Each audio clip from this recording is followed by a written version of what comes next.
I had been afraid. So I talked to Jeff about it that night. I told him what had happened, and the next series of slides will talk about how analyzing fear can help overcome it.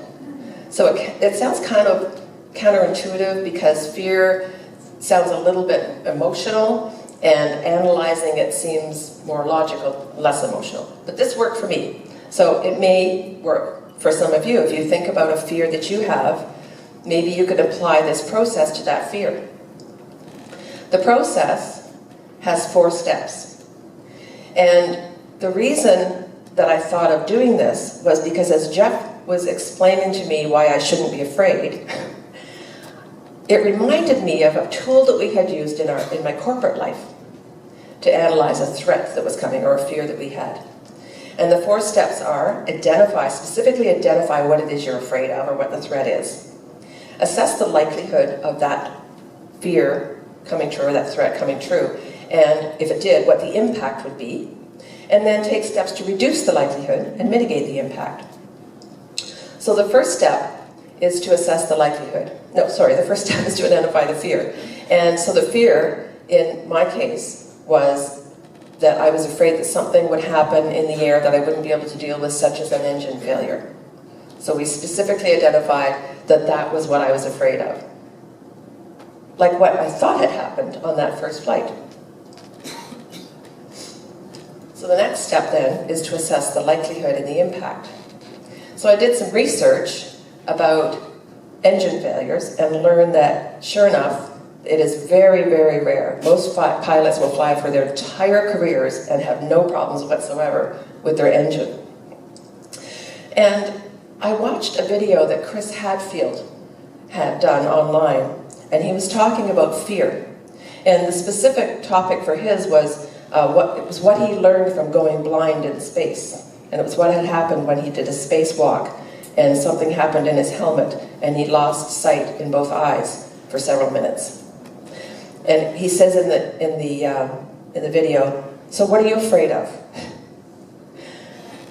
How many people are afraid of spiders? A few, yeah. And what is the likelihood that you would be harmed by a spider? So in Chris's video, he said, the danger is entirely different than the fear. And that was one thing that I learned about when I did the research on engine failures. So I shouldn't be flying along afraid at any minute that the engine would fail, because the danger of that happening is a lot lower than my fear level of it happening. The next step then is to assess the impact. And the answer, as is the answer with a lot of aviation questions, is it depends. So if I'm flying along close enough to an airport to glide to it, because when you consider if the engine were to fail, my airplane would just turn into a glider. It has wings, and it needs the engine to stay up, but most of the lift is provided by the wings. And gliders don't have engines. Every landing in a glider is a forced landing. So if I were close enough to an airport to glide in, there would be no impact at all, except to my pocketbook, whatever the problem with the engine was. However, if I were flying over Lake Ontario in the winter, it would probably be catastrophic.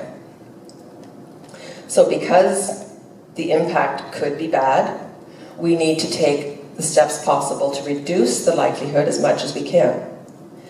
So there are 2 major ways that we do that. One is through frequent and rigorous engine inspections. In fact, the entire airplane is inspected every 100 hours or year, whichever comes first. And we are very conservative with our engine maintenance. For example, we change the oil every 25 hours of flying, and Cessna recommends every 50 hours.